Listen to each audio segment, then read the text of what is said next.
C'était dans la matinée du mercredi 31 août à 2h que le marché de la Liberté situé dans la commune de Massina a pris feu. Plusieurs pavillons sont détruits et aussi des pertes de marchandises. Et selon les vendeurs, la cause principale de cet incendie n'est pas connue et les autres accusent le propriétaire du magasin là où le feu a commencé. Bon, milinga oeza incendie salami moto epeli. Moto epeli na Liberté toyebi origine moto te. Tozaki na ndaku ba 4 heures coup de téléphone babengi ngai ke mama na Liberté kuna moto ezo kopela nde lokwa toza pembeni awa toyaki abanda ba 4 heures na bana na nga mibali nde toye kokuta incendie moye kutokota awa pe ezalaki te tellement moto ezalaki makasi epeli pavillon 20 21 na ndambu ya pavillon 19. Trois pavillons ici qui sont pavillon 19, pavillon 21.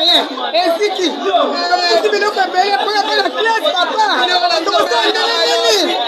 Comment ça, dernier moment, pas la classe. Pavillon, trois pavillons ici qui. Tout le monde souffre un bon, mais faut que papa. Ne qu'on salaire. Ne qu'on connecter. Ne pas bon, ne pas bidon, ne pas faire. Il y a 1 heure. Maman, et ça ne dépend pas d'heure. Et maintenant 2 heures.